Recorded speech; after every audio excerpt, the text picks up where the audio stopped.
Eu queria dizer para todos aqui presentes, nesse encontro que tem movido gente aí, que tem reunindo, né, vem reunindo centenas de pessoas aí de todas as regiões do Brasil e também de outros países. Isso é muito importante, porque o Brasil é muito grande, a gente tem olhares e formas de pensar diferentes, e eu acho que uma pessoa no Norte tem uma necessidade de comunicar diferente de uma pessoa do Sul ou do Centro-Oeste, e para ir por diante, né?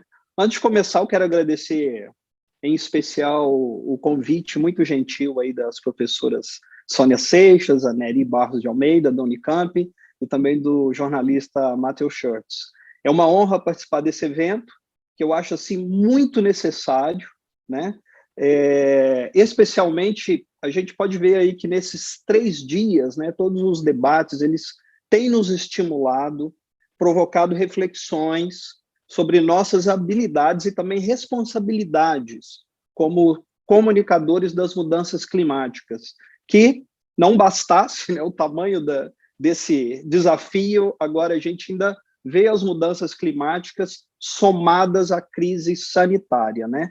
O que nos une todos aqui, os palestrantes, o pessoal que está participando desse evento, é a necessidade da gente levar adiante esse diálogo que busca aprimorar, trazer luzes e novas ideias aos nossos métodos para comunicar sobre a crise climática, que não é pouca coisa, né? Simplesmente a gente está falando de um dos maiores desafios já encarados pela humanidade, né? E essa é uma questão que eu entendo que não é importante só para nós, comunicadores, né? Mas eu acho que também ela é muito importante para professores, professoras, ambientalistas, indígenas, quilombolas, né? Todo mundo que está envolvido diretamente ou que tem algum interesse genuíno em cuidar do nosso planeta, né? A questão, eu acho que aqui é né? Como informar sobre as mudanças climáticas? Como traduzir de forma simples as informações científicas? Como contar para o público que esses eventos climáticos extremos nos afetam diariamente, né? E mais do que isso, como que a nossa comunicação pode motivar as pessoas a participar dessa ação em defesa da Terra? Eu acho que a comunicação tem muita relação com isso. Como que a gente vai motivar as pessoas a defender a Terra, né? Porque defender a Terra, defender o planeta, a gente enxerga isso, mas o público maior, que eu digo, infelizmente, ainda não. E defender a Terra hoje significa termos saúde melhor, termos uma economia mais justa, termos empregos melhores, termos uma sociedade mais saudável, e isso eu digo mais saudável em todos os sentidos, né? O desafio não é pequeno, né? E maior mais ainda, né, nesse período difícil que a gente vem atravessando. Estamos ainda vivendo a batalha contra o coronavírus, somos impactados com a guerra na Ucrânia, fora outras guerras, né, que estão acontecendo no mundo agora, mas da Ucrânia está nos afetando. E há um avanço também de governos autoritários aí pelo planeta fora, né? E junto a tudo isso, a gente está vendo aí os distratos com a água, com as florestas também, com seus povos originários, né? Traçando aqui um panorama que parece bem negativo, mas não é um panorama muito real, né? Que às vezes, para a gente, para nós comunicadores, às vezes a gente fica preocupado, né? Que a gente parece que a gente vai tratando tudo de uma forma muito negativa, mas é uma real do mundo, né? A gente tem que saber tratar disso também, como colocar, né? Acho que temos o papel de trazer soluções, mas temos que mostrar essa real. E no meio de tudo isso que eu estou colocando, esses conflitos que a gente está vivendo, no meio de tudo isso, a gente ainda tem as fake news, né, que se tornaram uma arma poderosa de boatos e desinformação, como foi dito ontem pelos palestrantes, pelo pessoal também que está participando, que mandou perguntas, né? E isso é um problema particularmente muito sério no Brasil, porque hoje a gente tem aqui, os brasileiros passam em média 10 horas por dia na internet, e sem leitura, boa parte dos brasileiros acaba se informando, aí entre aspas, né, pelas redes sociais, e especialmente pelo WhatsApp, onde a mentira se espalha com muita facilidade, como sabemos, né? Eu estou dizendo isso porque eu estive recentemente em Roraima, que é o estado brasileiro onde há proporcionalmente o maior número de indígenas no país. Roraima tem uma população ali, vou arredondar os números, de mais ou menos de 500 mil habitantes, tá? 50 mil entre esses 500 mil habitantes são de várias etnias indígenas, corresponde a 10% da população. E é incrível como que o WhatsApp, ali naquele estado, ele se transformou numa ferramenta importantíssima de comunicação, né? E, ao mesmo tempo, claro, é um canal poderoso de notícias falsas, né? É um estado, não diferentemente de outros do norte, mas é um estado onde o garimpo avança com muita agressividade e avança mesmo, parece não, livremente, né?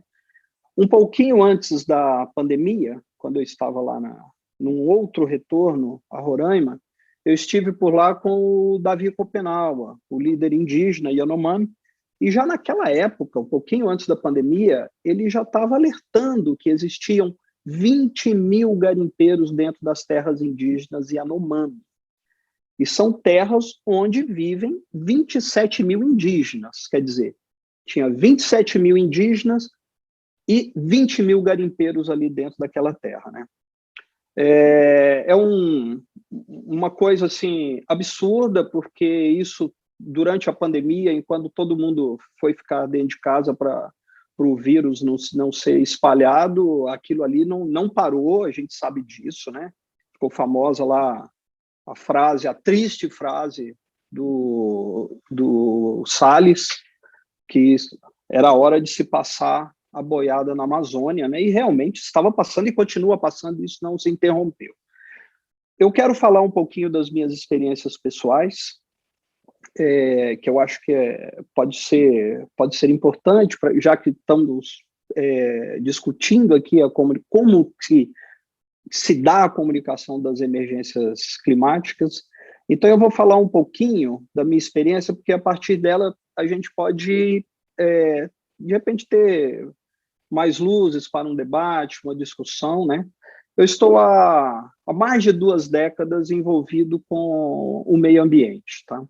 Mas na primeira década desse século, um tantinho ali frustrado, com um pouco espaço na mídia, sobre notícias ambientais, vendo algumas revistas importantes sendo fechadas, né? Mas eu tinha uma motivação, porque eu tinha 2 filhas pequenas em casa, na escola, e aí, por causa disso, eu resolvi focar parte do meu trabalho ambiental para o público mais jovem, tá? Eu sempre acreditei que eu deveria atuar muito mais próximo da educação, tá? Falar com o público mais jovem, né? Porque a gente sabe, né? Porque logo, logo são eles que vão estar à frente das decisões pelo meio ambiente. Aí, em 2010, exatamente um pouquinho mais de uma década atrás, eu lancei um livro sobre aquecimento global, voltado para as escolas, voltado para a educação, para estudante ali das faixas dos 12 aos 17 anos. Tá? E aí a gente teve umas belas surpresas com esse livro. Primeiro, ele foi lançado na época na Bienal do Livro aqui em São Paulo, e foi uma grande surpresa. Isso estou falando de 10 anos atrás, né? Foi uma grande surpresa porque naquela Bienal não tinha um título voltado para o aquecimento global, para as mudanças climáticas. E aí o livro chegou, este foi finalista do Jabuti, depois eu ganhei o Jabuti com outro, mas esse foi finalista, e não é o prêmio em si que é importante, o que eu julgo muito importante é que o prêmio colocou esse livro numa maior visibilidade, e é um tema, super legal, que nós queremos que isso se espalhe, né? Então, o livro acabou sendo adotado por muitas escolas, e foi interessante porque ele foi para as livrarias, ele está nas livrarias, né? E ele ganhou também leitores adultos, né? E disso aí, qual que foi a conclusão que nós tiramos? Estou falando nós, eu, a editora, né? A conclusão que a gente tirou foi o seguinte, que que não só os jovens, mas também o público adulto, eles querem saber sobre mudanças climáticas de uma forma até mais didática, sabe? Saber o que são realmente essas mudanças climáticas e como que elas afetam nossas vidas. E um livro desse, quando é um livro escrito de uma forma que, para atingir um público mais jovem, um leitor de escola, a gente tem um certo cuidado em transformar, né, em traduzir, que às vezes não é um trabalho tão fácil, mas traduzir as linguagens científicas para uma linguagem palatável e, porém, correta, né? E o que aconteceu? Esse livro foi escrito em 2010, agora durante a pandemia, eu falei, poxa, eu preciso reescrever esse livro, né? Preciso dar uma atualizada nesse livro. Aí, no início do trabalho, quando eu estava reescrevendo, eu descobri o seguinte, que, na verdade, eu precisava era fazer outro livro, porque em uma década, muita coisa mudou, né? Os carros elétricos, por exemplo, hoje já circulam pelas cidades mundo afora, os parques eólicos e também os parques eólicos eu estou falando de pequenas dimensões e painéis de energia solar se popularizaram muito. Hoje você vê assim vilarejos isolados no mundo, às vezes no interiorzão bem distante, a Silene deve ter visto isso, bem distante no interior do Oriente Médio, da África, a gente vê vilarejos com painéis solares, né? E além disso tudo, eu tinha que incluir a pandemia, porque a pandemia agora estava relacionada com o aquecimento global, com as mudanças do aquecimento global. E foi muito interessante que nesse livro eu resolvi convidar o Carlos Nobre, né, cientista do IPCC, liguei para ele e falei, pô, Carlos, queria uma entrevista com você, para este livro, né? E eu falei, mas não quero falar só de aquecimento global com você, eu quero falar de pandemia, quero falar de coronavírus. E ele achou isso sensacional, porque está completamente relacionado, né? E eu tinha, nesse trabalho de reescrever o livro, eu também tinha notado em vários bate-papos com estudantes que eu vinha fazendo ao longo desse tempo, né? Estudantes de idades variadas, né?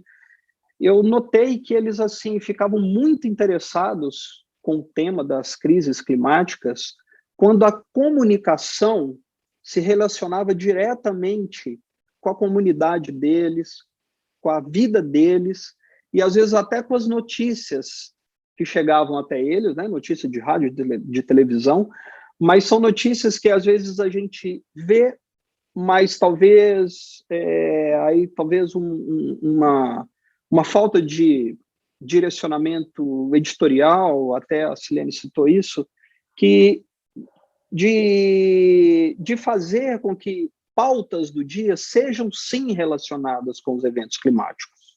Não tenha apenas uma leitura, mas esteja relacionado, né?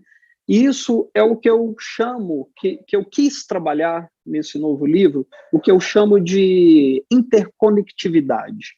Ou seja, tudo está conectado, nada está separado, especialmente na natureza, né?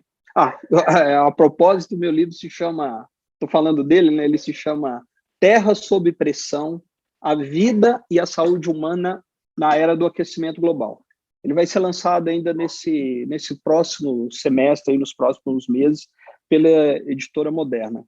A gente tem um tempinho aqui, eu vou pedir para o Davi, para ele me ajudar aqui, colocar uns slides aí na tela. O Davi, você pode pular aí para o slide 2, por favor?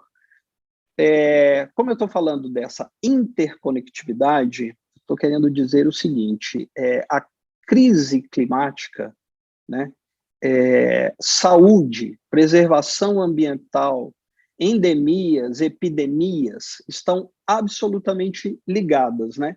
E cada um desses desafios aí que a gente está vendo aí citado aí na tela, né? Cada um desses desafios, que acho que é o lance dessa interconectividade, assim, eles não podem ser resolvidos separadamente. Eles são absolutamente interdependentes, tá? Já se sabe, por exemplo, que o aquecimento global contribui para a expansão geográfica de doenças. como a malária e o dengue, né? Já que os mosquitos transmissores, eles se deslocam para novos territórios mais quentes, que é justamente esses territórios que são desmatados, quer dizer, todos esses problemas que estão aí na tela, eles estão conectados, não dá para a gente querer resolver um por um ou separadamente.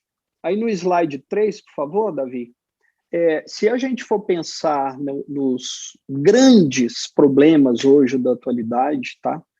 A fome, escassez da água, contaminação de solos, invasão de terras protegidas, né? Estou falando de terras protegidas, invasão de terras protegidas de povos indígenas e quilombolas, queda da economia da maior parte dos países que a gente está vendo agora, né?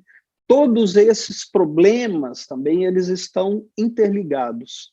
E todos eles são resultados do distrato com o meio ambiente, do distrato com a saúde, do distrato com a preservação das florestas, né? Juntando isso tudo, agora a gente tem a pandemia, né?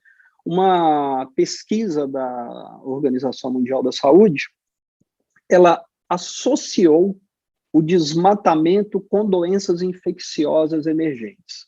Um ótimo exemplo disso é o Ebola, na África, né?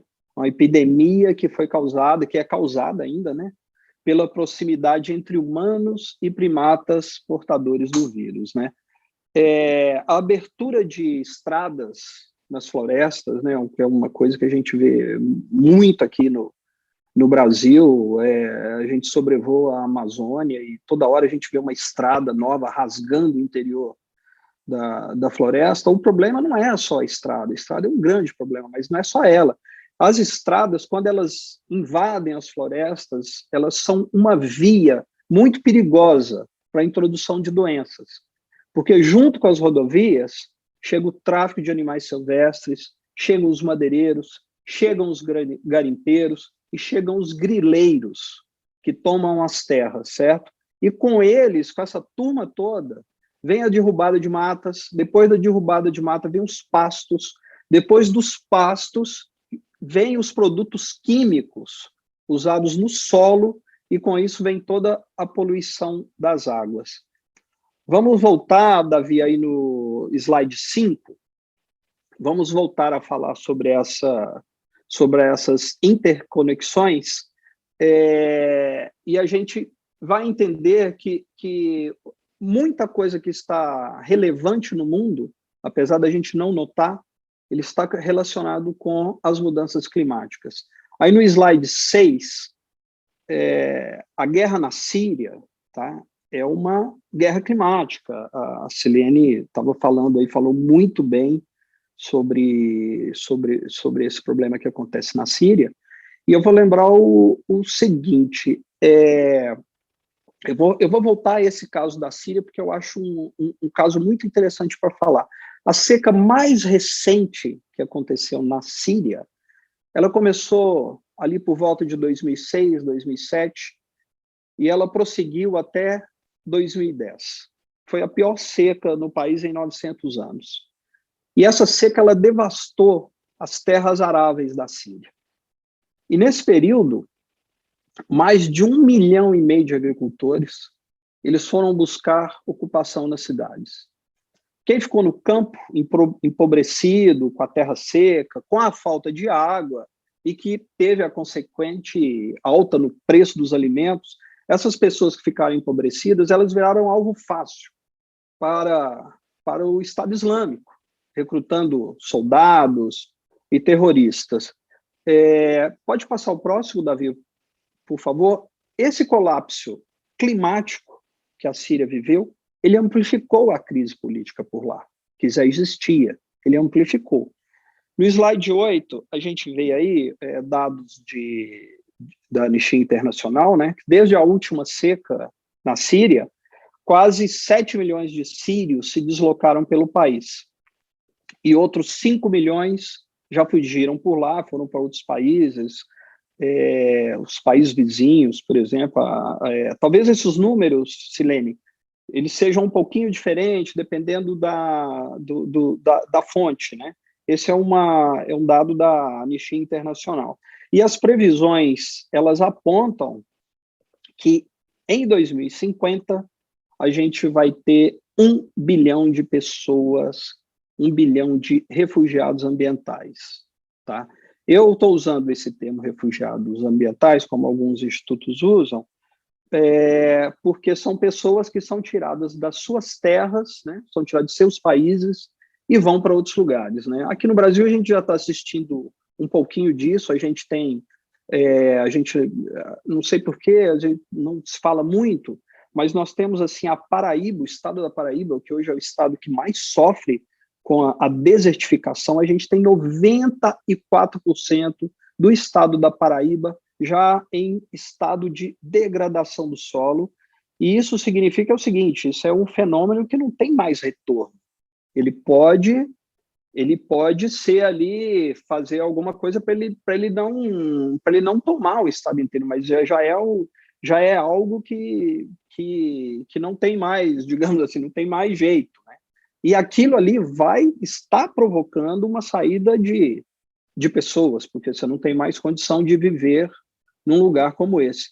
No slide 10, Davi, por favor, eu vou só continuar um pouquinho com essas interconexões, que eu acho que é interessante a gente perceber o seguinte, que os mesmos gases que têm elevado a temperatura da Terra, né, que às vezes a gente fala muito de gases de efeito estufa, e às vezes quando a gente fala gás de efeito estufa, às vezes isso não atinge o público diretamente, né? Então, às vezes eu tenho tratado no meu livro falando assim fazendo essa interconexão, falando que os mesmos gases que têm elevado a temperatura da Terra, são os gases de efeito estufa, né? Como o gás carbônico, o metano, eles, além de provocarem o aquecimento, eles também poluem o ar e causam danos assim espantosos para a saúde. O próximo slide, Davi, por favor.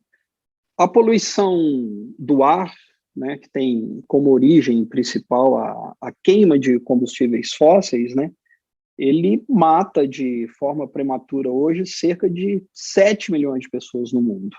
Isso todos os anos. É uma outra conexão, né? E desses óbitos, que não é pouca coisa, eu estou falando de 7 milhões de morte, desses 7 milhões, quase 3 milhões, para ser mais específico, 2,8 milhões de pessoas, esses óbitos eles ocorrem devido à poluição interna, em ambientes domésticos. Aí vem a gravidade, né?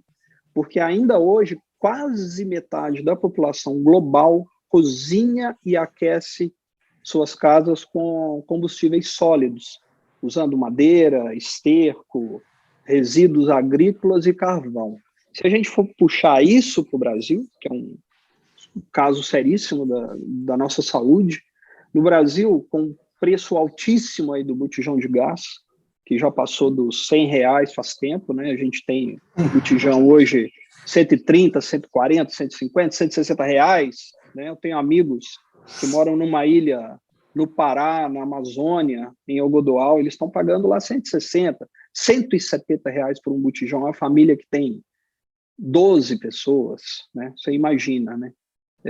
Então, o preço se tornou tão impraticável para boa parte do Brasil que nos causa assim, uma surpresa muito grande em saber que a gente tem 26% dos lares brasileiros usando lenha como fonte de energia para fazer comida e se aquecer.